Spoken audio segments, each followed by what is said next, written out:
It's your daily dose of Donna. Welcome to the show. Today is Tuesday, February 27th. Did you guys know that we have 29 days this month?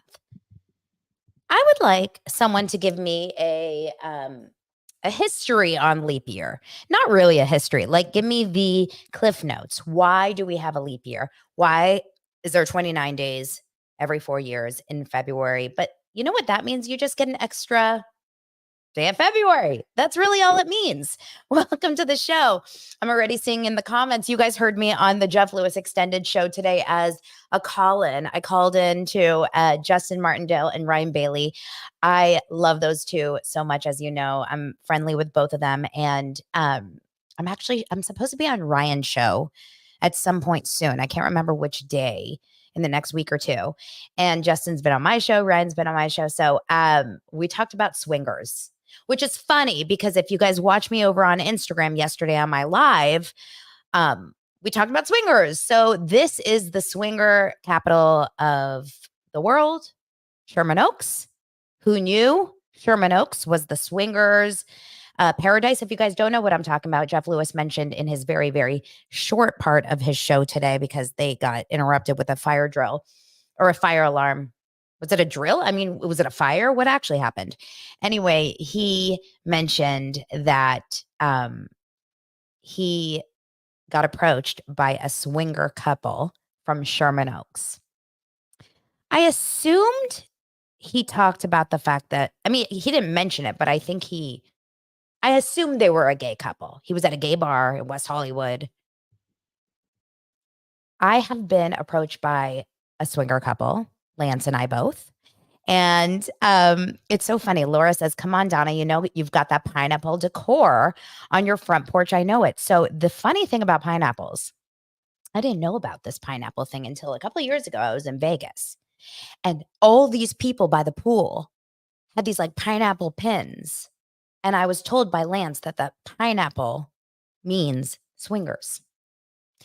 And fun fact, I hate a pineapple. Like I like pineapple in theory. I like the look of it. I like I think I like the look of it. I like the smell of it, but pineapple makes my mouth tingle. Swingers make my mouth tingle. Welcome to the show. This show today is brought to you by ZipRecruiter. Just know daylight savings is around the corner. And if you guys know that even though the daylight savings is coming to us real soon. I think it's most states. We're going to get more daylight, but even though we have more daylight, we don't have more time. We just have one extra day in February, but we don't have more time a day. So you really need to make sure that you're hiring the best people for your job. And there's only one way to do that, and that is ZipRecruiter. Once you post your job on ZipRecruiter, over 100 plus job sites get that job posting. So you reach more of the right people. ZipRecruiter's smart technology also quickly scans thousands of resumes to identify people whose skills and experience match your job. So let me tell you something. Maybe if you're a swinger, yes, I think it's an upside down pineapple. If you're a swinger, maybe you can post it on ZipRecruiter and see if they can find qualified candidates for you. Bring forward with a new hiring partner, ZipRecruiter, and find top talent sooner. See why 4 out of 5 employers who post on ZipRecruiter get a quality candidate within the first day. Just go to www.ziprecruiter.com/Donna. That's DANA. Once again, that's ziprecruiter.com/Donna. ZipRecruiter, the smartest way to hire. I'm sure that swinger conversation will come back to bite me, but it's true. It's true. Basically what I called him was, and I said that Lance and I went out to a local restaurant a few months back, and we were introduced by one of the owners of the restaurant to this couple. Like it wasn't a dead restaurant. It wasn't a dead bar. It was very packed, but he just kind of like introduced us just casually, you know? So we start talking to this husband and wife, good looking couple. Like they were in their, I would say they're probably 40s, 50s, maybe 40, 50s. Okay. And we start chatting. And then all of a sudden, I can't remember if I found out first or Lance found out first from the girl, from the guy. Like we got separated basically in the bar at some point. Lance went like to one, I don't even remember, 2 conversations. And then we came back together to find out, oh my gosh, they're swingers. And then she sent me messages. And like I said, I ghosted her. And then a couple weeks later, we go back to the same restaurant, neighborhood bar. Sure enough, she's there. He's there. They're both there. We had to like have that conversation. In fact, one of you guys were there on one of the nights. I don't want to, I mean, maybe I can shout it out, but one of our dosers, Manette, was there. It was like we were chatting. We took a picture that night. Oh my gosh, this is a purposely thing that, Mary Ellen, how do you know that they do that purposely? How do you know that they do that personally, that they do that purposely, that they separate the couples?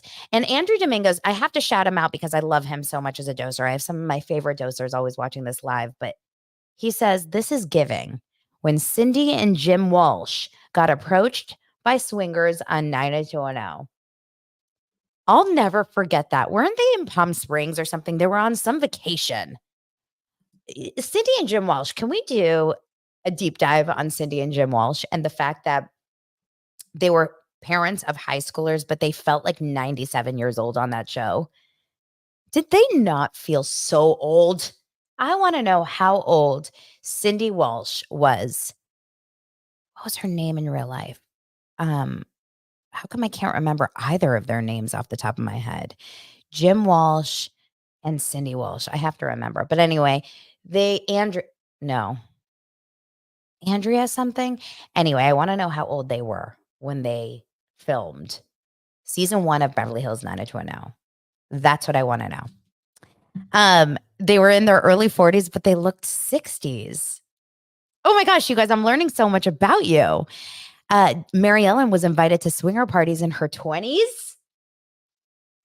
Should we do a swinger deep dive? Well, this is really good because yesterday on my Instagram live, someone asked me, can I use Patreon and do a deep dive on the Mormon Hulu TikTok swingers documentary that's coming out soon? And I have never been more excited to do anything in my entire life. So today we have a fun show because what I decided that I want to do is on days like Tuesday when there's not like amazing TV the night before. I think only Below Deck is on Monday and I don't watch it. But I want to take Tuesdays as like a trending topics show. Now I do obviously this every day. I talk about trending topics, but because it's not like a specific show recap, there's not one thing that I'm like necessarily covering. I feel like this is a good option or a good opportunity to kind of talk about a bunch of different things. And I have so many different things we can talk about right now. So many things. So let's get started, you guys. I want to first talk about, I listen to a couple podcasts, so you don't have to. That's my goal in life. And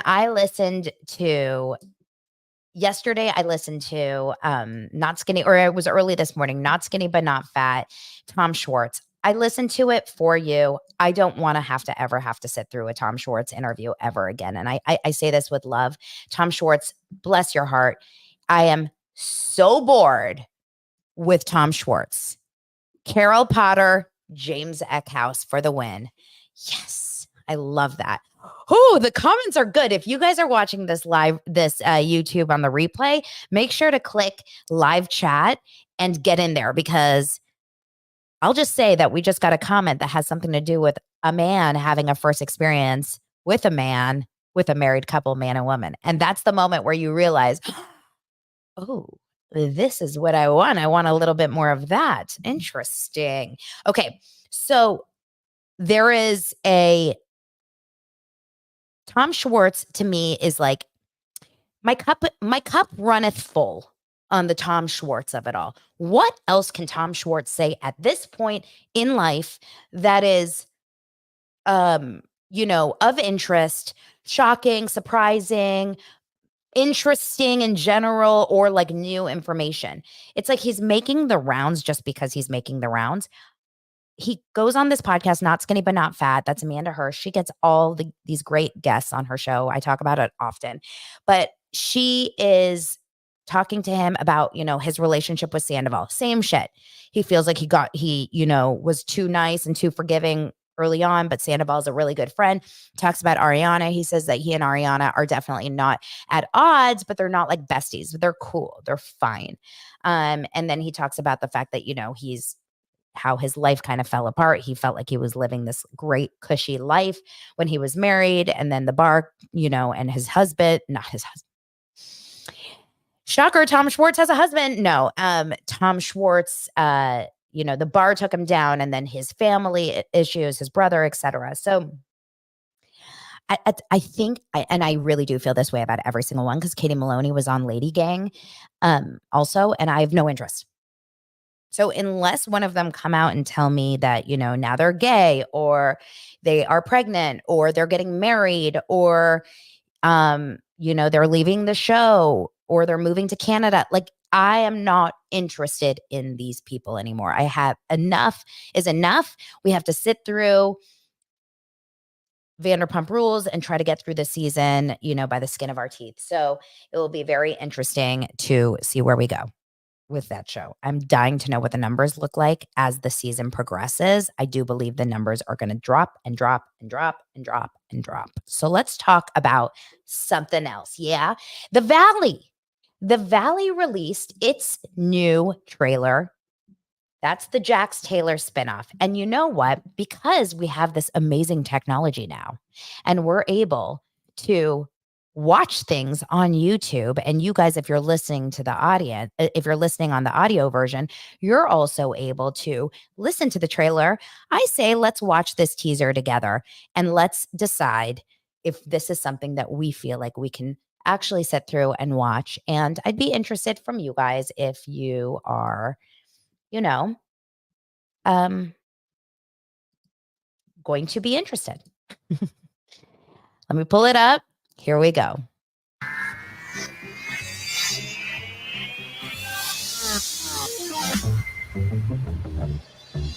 The concrete jungle, the hardcore city life, that's for when you're in your 20s. But I'm 40 now.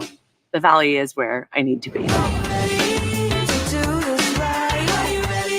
I can't just get knocked up like any day of the week. We're still trying to figure out my ovulation. Right. But it's not that we don't practice.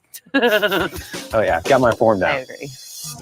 The Valley is the next chapter of our lives. I'm going to have to look this up on YouTube. It's nice to have a lot of friends around us who are kind of in the same phase of their life. Bro, I told you. Sorry, baby. Every day. Jesse's one of my buddies. Let's be honest, I'm the number one crier in the group. I met him, and I was 23 years old, long time ago. We started modeling together in New York. He's married to Michelle. I think I met you a long time. Jesse and Michelle are definitely the bougiest out of the group. I'm allergic to cotton. This is cashmere, brother. I had a friend of mine tell me, once I realized that you're a douchebag, you were so charming to me. These are easy to put back in. That's what she said. I met Nia and Danny both through Jax and Brittany. I want to be Danny and Nia when I grow up. I'm feeding them full time and I'm pumping full time. I'm trying really hard. Their couple goals, family goals. No drinking. I call him Dark Side Danny. I did say half the bottle. Stop yelling. Is it your belly? I feel huge today. Me and Janet talk every single day. She's always just like good energy to me. I'm There's exhausted. so many things I want to say, but I'm going to let you guys watch the rest. Jason is very passive, and I'm a little bit more passive aggressive, or maybe just aggressive. I've had an easy pregnancy other than the you have brought into my life. She got pregnant specifically so I could not yell at her, or Right. we could I not don't know fight. if I Like can Lord of hear the this Flies entire over thing. there. This guy drives me Yes, insane. it is. Zach and I, we actually lived in the same apartment complex. That's how Jasmine and Janet became friends. All three of us lived in the same building. I literally could give a less. I don't need trash in my life. I don't need trash. The most I'm bored dramatic too. in the group. Simona three-way says I'm tie bored. between This is bad. Kristen, You shouldn't be bored during a trailer. Brittany. Jax, Can't handle your alcohol, then you stop drinking. and Jesse. Everybody shut the up. Michelle's gonna talk. Don't make me slap all of you. All these people move to the Valley, get a house, pop out a couple of kids, and then they think they're so grown up. But these people don't grow up. I've done therapy twice this week. It looks really Just bad. over this group of people. Who's her therapist? Because that person needs to be fired.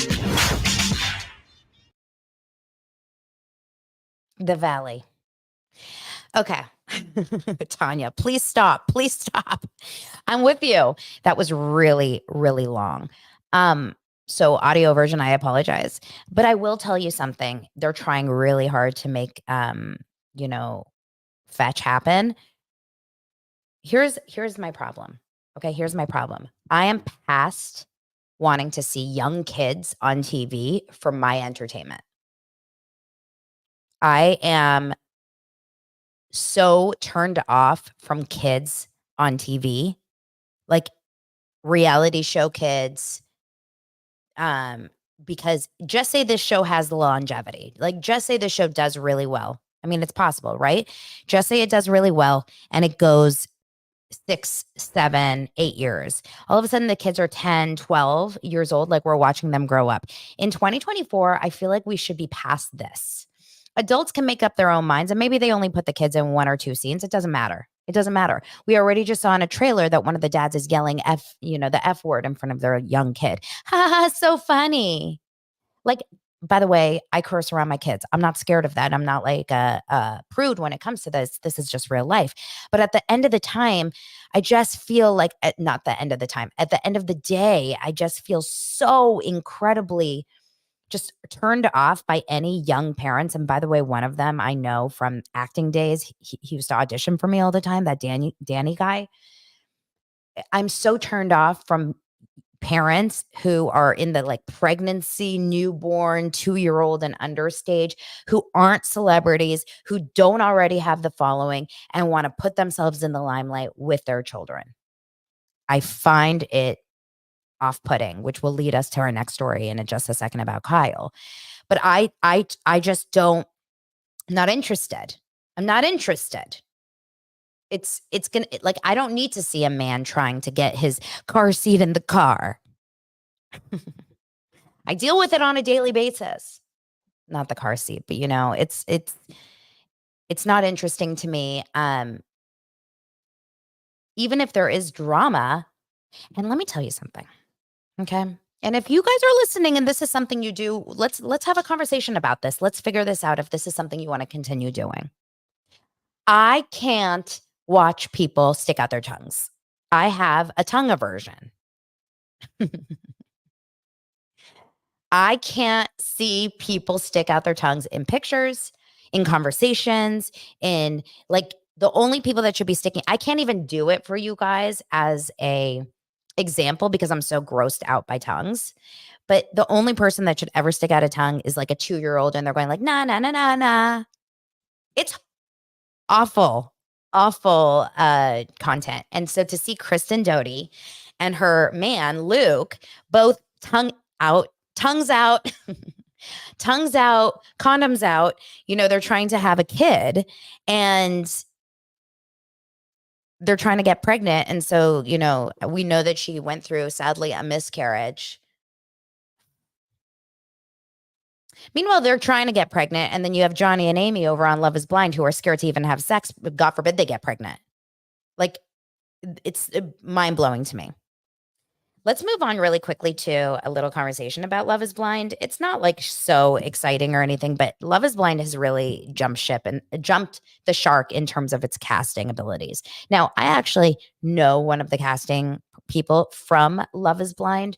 I don't know if she has every season, but this is getting a little out of control. How many of these people that are on Love is Blind that make it to the show, you have to understand, I'm sure they probably bring in maybe 20 women, 20 men. Okay. Which sounds like a lot, but it's actually not.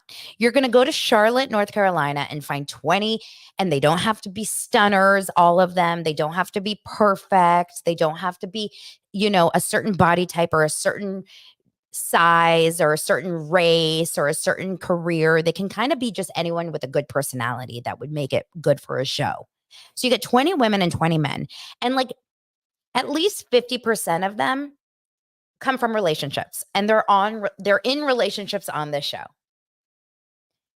Is there no such thing as Instagram deep diving? Give them to me, and within 1 minute, we'll know their whole history. ask any woman out there, and this is interesting because I know Love is Blind has women as casting directors, but like ask any woman out there to do some deep diving. Give me a name and I'll tell you everything about him within 36 seconds. Like, or just hire Stassi. Do you remember Stassi was so good at this? Stassi was like the best private investigator ever on that show.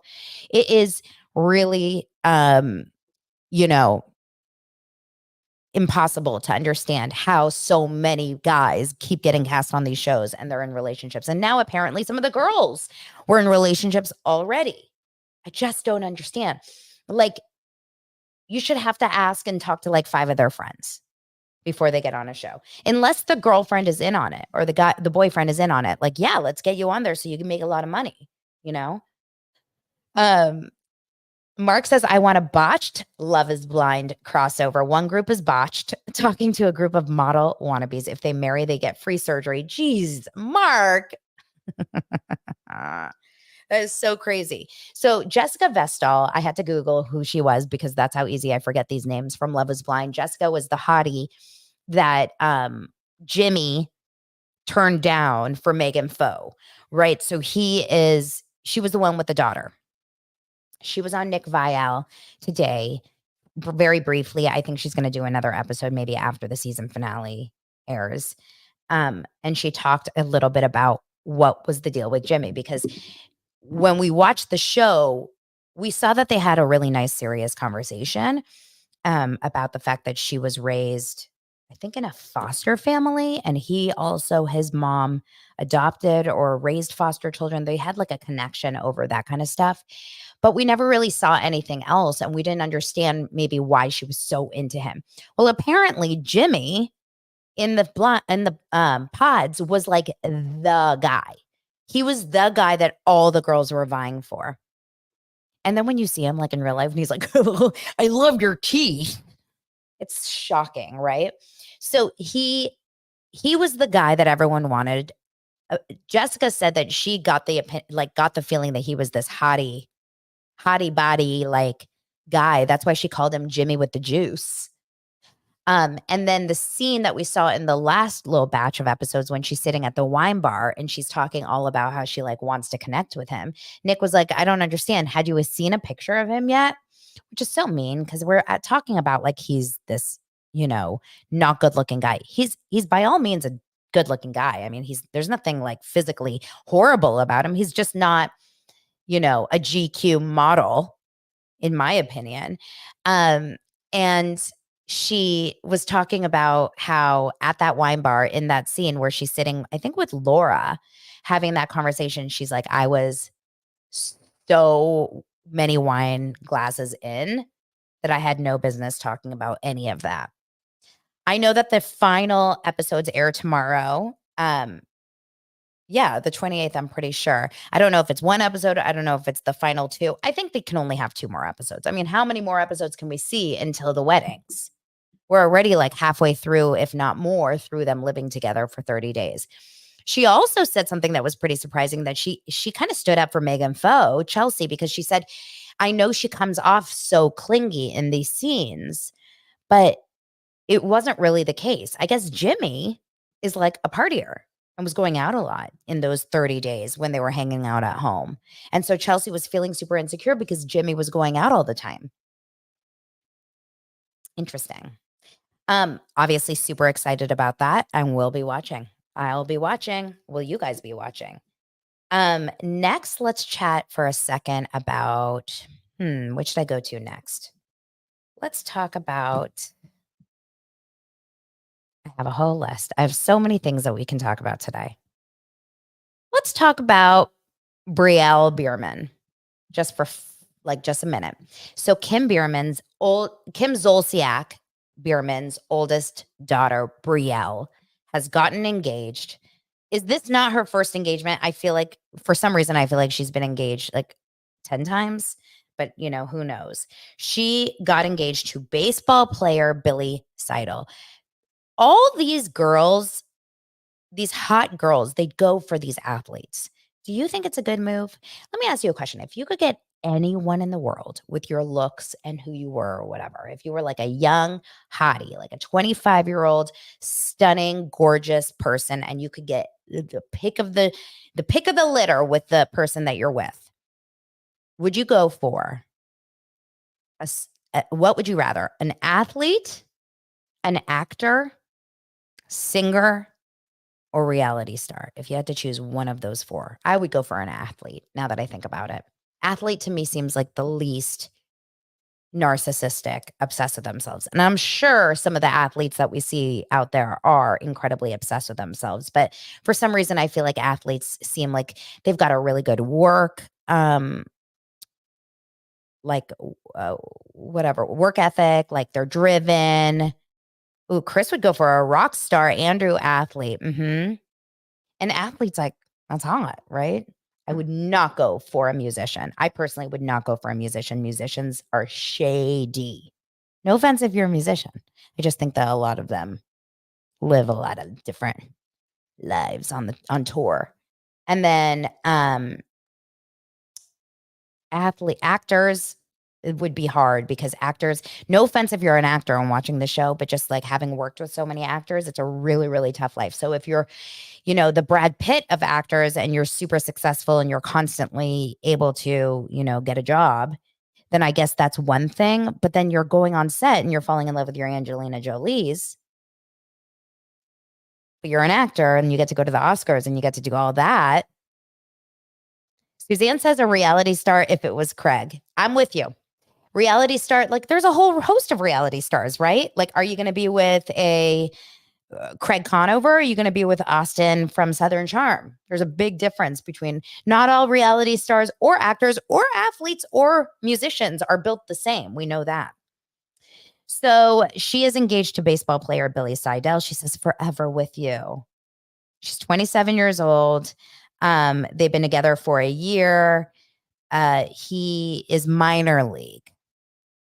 Now, minor league is always a little bit interesting because I always wonder, does this mean that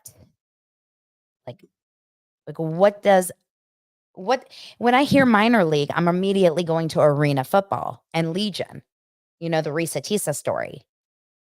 Minor league is a real deal thing, right? But is it? Like, do you get paid really well for minor league? Do you have longevity for your career? Is it possible? Are there worlds where you start in the minors and go to the majors? That I don't know. Not a sports podcast, but these are all questions I would ask. Anyway, he proposed to her. He got down on his one knee. He's a very good looking guy. I just can't imagine entering that family. I cannot imagine, especially at this time where we are in that toxic environment. I cannot imagine what person would willingly want to enter into this family. It just feels like Hot Mess Express, but maybe it doesn't. Maybe it's not in real life. I think that, it would be like, I wonder if he has good parents that are very involved. Would they be like, really? Kim Zolciak's going to be our in-laws? We have to invite Kim to Christmas? Are we going to Kim's house for, I was going to say Passover, but I don't think they celebrate Passover. Okay, good for her, Brielle. We'll have to see how that goes. What about the Jennifer Lopez new documentary? Jennifer Lopez released a documentary on Amazon Prime. It's available to watch right now, and it's called The Greatest Love Story Never Told. This is a documentary that essentially details kind of like the behind the scenes of her filming This Is Me Now, a love story, which is it's a music video / like movie about her whole life story. So she talks about, getting on to basically being rock bottom and having abuse in past relationships. She said, there were people in my life who said, I love you. And then they didn't do things that were kind of in line with the word love. She said that she has to hit rock bottom where you're in situations so uncomfortable and so painful that you finally go, I don't want this anymore. She recalls a therapist once asking her how she would treat an abusive situation if it was happening to her daughter. It was so clear, I tell her, get the F out of here and never look back. But for me, it was so clouded and complicated, Lopez explains. It was like looking through fog.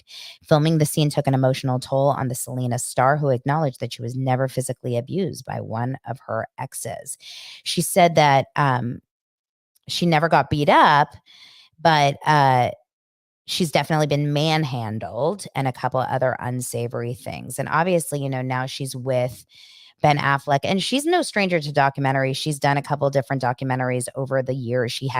I actually really liked it. She had a documentary about when she was prepping for the Super Bowl performance. Remember, she did that halftime performance a few years ago, and I thought it was a really good documentary.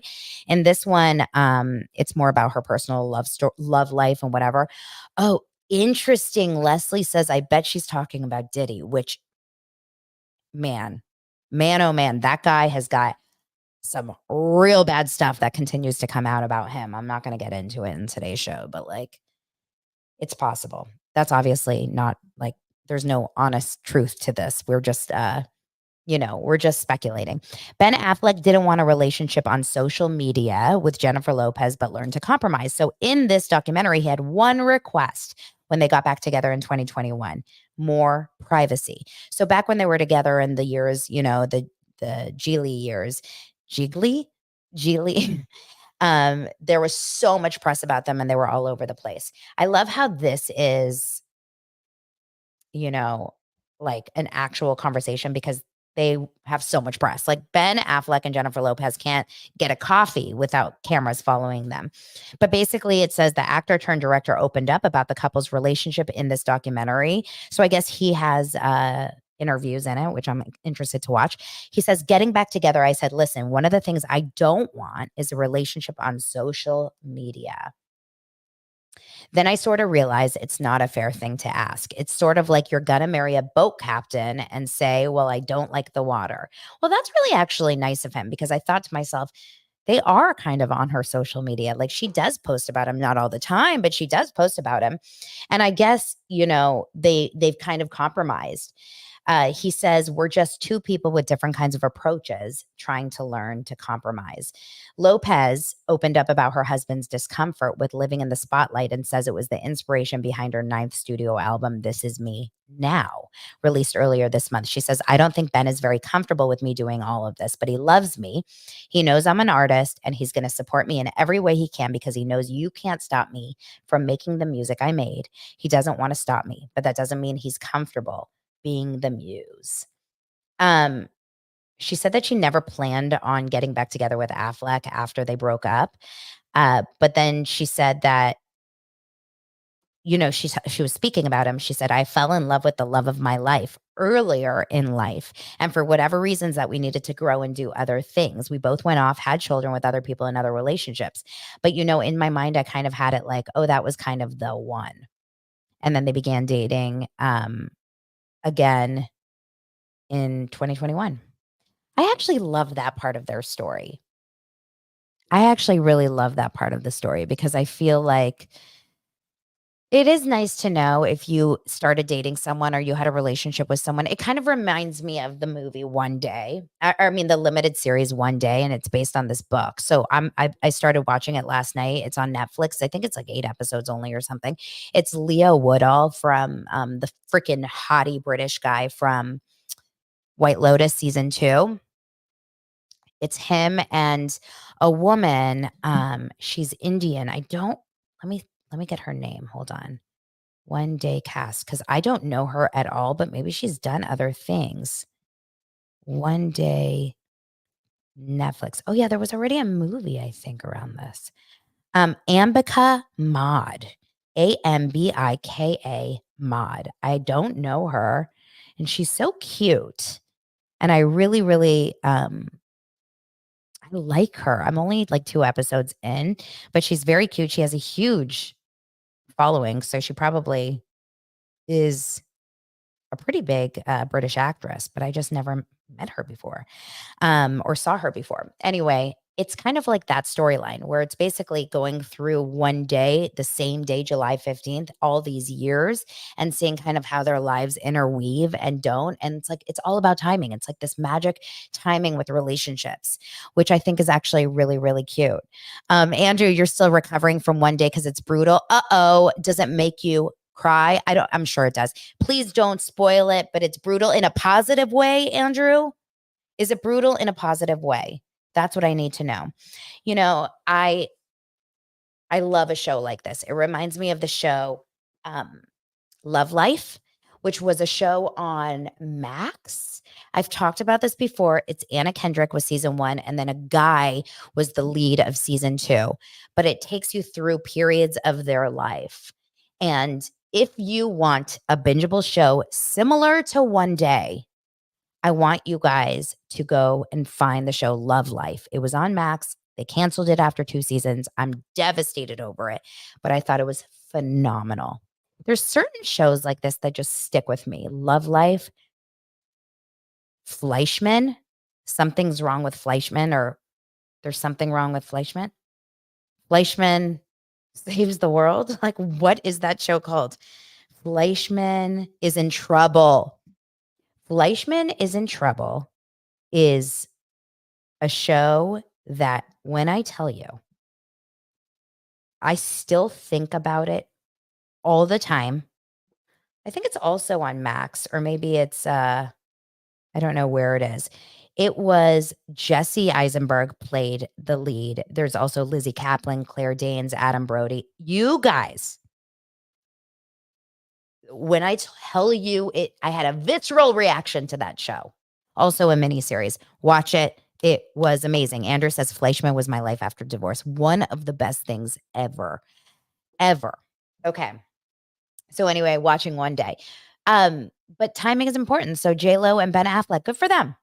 And if he's like in on this and able to chat about this for her show, for her documentaries, whatever, and he's down to be like, you know, okay, I'm married to Jennifer Lopez. Like, we're going to be in the media. We're going to have news about us. Then great. He's just going to look really upset every time he gets caught in a camera, right? Okay, let's talk about Howard Stern and what he said yesterday about Kyle Richards. So shout out to Lisa. She said that she texted me. She's like, you'll have to listen to this one clip. Luckily for you guys, I posted it on my Instagram feed, so I can pull up my Instagram feed for you guys and I can show you, you know, you can hear it for yourselves of what he said. But he talked about Real Housewives of Beverly Hills. I love how Howard Stern is a Housewives fan. I know he loves Andy Cohen. I love that he loves the Housewives. And he was talking about how when Real Housewives of Beverly Hills is on, like, nothing else matters. The whole house has to go quiet. We're watching Beverly Hills. Like, he's obsessed with the show, which I actually think is, you know, really, really funny. So let's watch this. Hold on. He talked about the fact that Kyle shared the divorce news on camera. Beverly Hills Housewife fan. I watch that show religiously. One of the gals on there, Kyle, she's getting, it looks like her marriage is on the rocks. She calls a meeting with her children and discusses it with them on camera. And I'm like, that's the craziest shit I ever saw. The husband's sitting there. Even, I mean, I don't know. He's got to go along with it. Was he blindsided? Did he know that she was he gonna seems do that? he seems in on it, but the family is so hell bent on being famous. They bring the kids, young kids, on camera, and they go. I mean, I love it. Don't get me wrong. Kids are crying, like literally. Like, I'm a divorced guy. I can't imagine dragging. Telling your kids is the most horrible thing you can do to them about a divorce. And you got to wait for the cameras to be set up before you can do it. And the husband, he's sitting there. He got a glass of wine. He goes, excuse me, he's pouring a glass of wine, this guy, because he's slugging it down during it. I'm watching this thing. I said, this is the greatest train wreck I've ever seen. This poor woman wants to be famous so bad she dragged the kids in to sit and tell them that they're having marital problems. And the one youngest daughter, she's to tears and crying. Like, what the fuck? I mean, I'm a divorce guy. It was horrible for my children. I can't imagine doing that. And I'm a big Beverly Hills house. Okay. So I love Howard Stern. I've always loved Howard Stern. I loved Howard Stern in Private Parts times. Like remember when that movie came out? That was like, I read his book, Private Parts, and then I watched the movie. I was so young, but I've always liked Howard Stern. I obviously don't listen religiously because who has the time? But I love his interviews and I love his take on things. This is something that I really think a lot of people watched that scene and got emotional. Understandably, we're talking about divorce. We're talking about, a family that we've watched on TV now for so many years.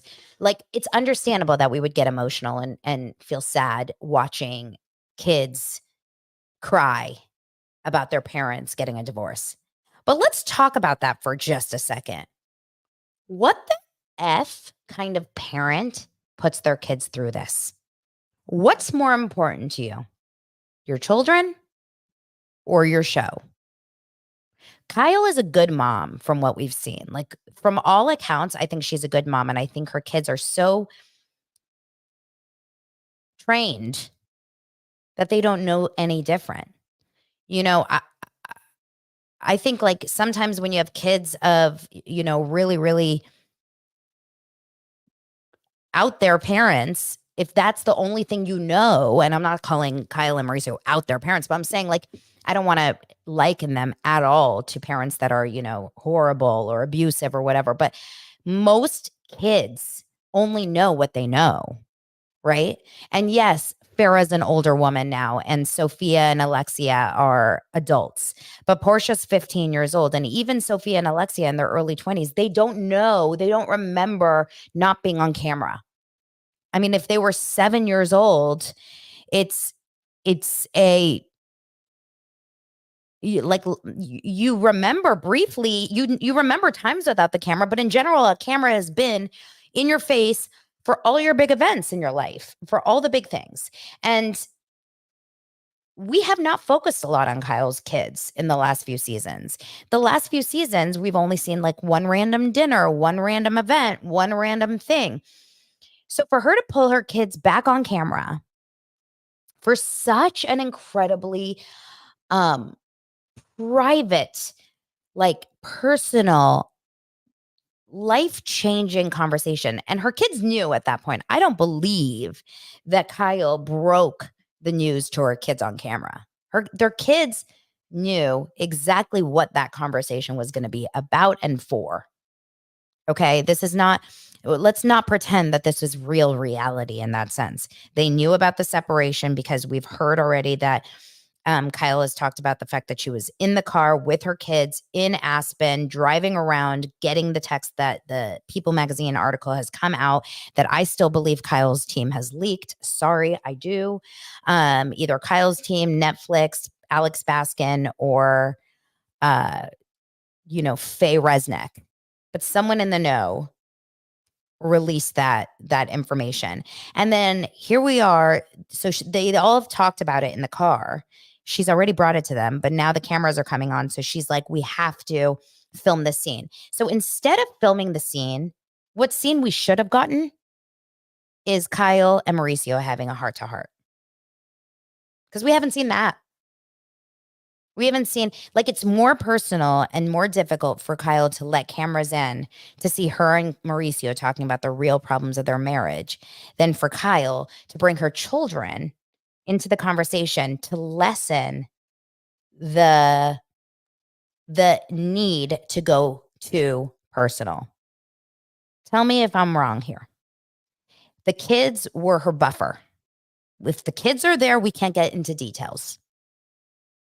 But if the kids are not there and you're just filming Mauricio and I, now we have to talk about what's really happening. And in the 30-second scene that we did get of her and Mauricio, she's not even looking at him. She's like futzing with a drawer and he's sitting up on the counter behind her in the kitchen.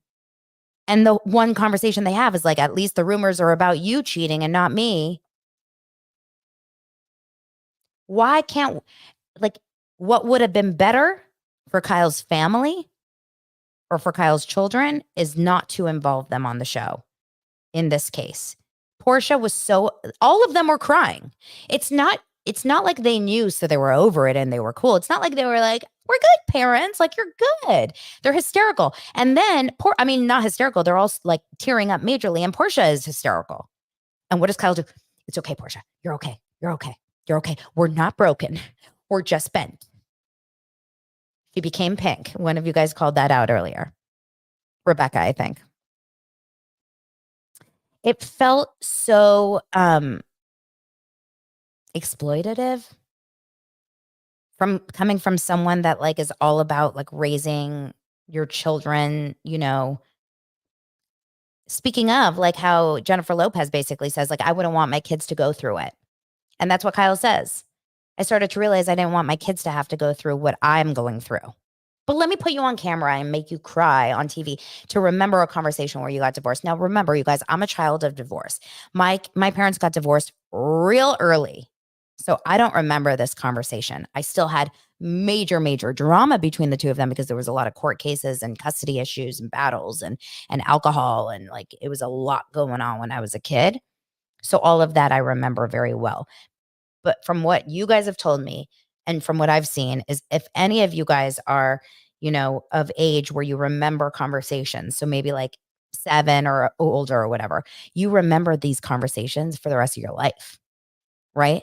A conversation that your mom and dad have with you, like we're separating, is a conversation that doesn't go away. Like it sticks with you. You remember that forever. So it is. All I have to say for all those people out there that think Kyle can do no wrong, you can look at people in 2 ways. I feel bad for her. I want her to be happy. I want her to be true and honest with herself. And I feel like she has, shared so much about her life, but also like WTF when you think about it. Hey, kids. Let's set up cameras because let's talk about our separation. This is not a TV show. This is their life. I mean, it's a TV show, but it's their life. It's not like we're doing it for the cameras. Like when the cameras leave, we're still going to have to deal with mom and dad being separated. And Portia, meanwhile, is like a junior or senior in high school and she's crying hysterically on camera. Do you know how embarrassing that is for a kid to have to know that that's going to always be in your like repertoire? You're always going to have that memory. You're always going to see yourself crying on camera when your mom and dad told you that they separated on national TV. Now, Deborah says, I think if the girls did not want to be filmed, they would have said no way. Do you really think that these girls, just being honest, they're getting paid, they're on Buying Beverly Hills, which is all, for their careers. They're making money from Buying Beverly Hills. I don't know if they're getting paid for Housewives, but they're getting paid on Buying Beverly Hills. They're series regulars, Farrah, Sophia, and Alexia, and I'm sure Portia will get there if the show continues. Kyle's also on Buying Beverly Hills. I'm sure she gets paid. Mauricio gets paid, obviously, majorly. Do you think all of these kids want to say no to camera time when they know that this is all important for the longevity of them being on these shows? It's basically like forcing your kid to be a child actor to support. I don't think that they had any choice in the matter whether or not they were going to be on camera. I think they know, like, listen, we have one choice. We have to take control of the narrative. The stories are out there. So let's like do this. And then exactly Buying Beverly Hills will come on, girls. And hopefully you guys will get a season 3 and a season 4 and your numbers will get huge. You'll sell more houses. The agency will grow. Everyone will be happy. Except Portia, the only one that's under 18. And I don't believe that they're all that good of actors that they can all cry on cue. Because a lot of you guys think that maybe it was fake. No, they were all crying. And then that conversation that we saw in Buying Beverly Hills where Mauricio is saying, listen, I tried to make it work, but your mom wanted the separation. They're all crying again. Like, this is not an easy thing for them to go through. How could you not be sad seeing your parents that you love so much? I don't like it. I don't like it at all. I don't like it. Let's see if there's any other stories that are just super interesting. I thought you guys would be interested in this, not because I want to talk about Tom Sandoval, but Tom Sandoval, according to Page Six, denies Ariana Maddox's request to sell their home that they share, claiming that she did not act reasonably and in good faith. Let's find out more about this. She sued him. If you guys remember, she sued him for refusing to give up their sprawling $2 million Los Angeles property. Court documents obtained by Page Six reveal that Sandoval responded to Maddox's filing Friday, claiming she failed to disclose sufficient facts to state a cause of action against him when she submitted the lawsuit last month. Per the Los Angeles court filing, the Vanderpump Rules star further claimed his ex-girlfriend co-star also failed to mitigate whatever damages she suffered in her documents, adding she didn't perform reasonably and in good faith. So if the court sides with Ariana to partition the property, Sandoval then requested to receive accounting and compensatory adjustments for any repairs and improvements he's made to increase the value of the home. So he keeps talking about that. He keeps talking about the fact that he built a gym and he's put on all this money in the house. So he basically says that if she's forcing him to sell, he wants her to basically pay him more money than half for all the things that he's added onto the house, like his investments into the house. She wants it to be split perfectly, and we'll see what happens. But essentially, I don't know. Tom keeps saying that Ariana doesn't pay any of the bills. I'd love to see proof of that, but I kind of feel like she agreed to that on the after show. She was like, he's not showing me any documents. I'm not paying anything, which is probably not the best move when your name is on a house, just saying. We'll see what happens. I mean, get them out of this house, though. Like both of them. They both need to be out of that house immediately, right away. So, okay, let's think. Is anything else going on? What's on TV tonight? Tonight's Tuesday. Is anything on TV tonight? You guys, I'm feeling?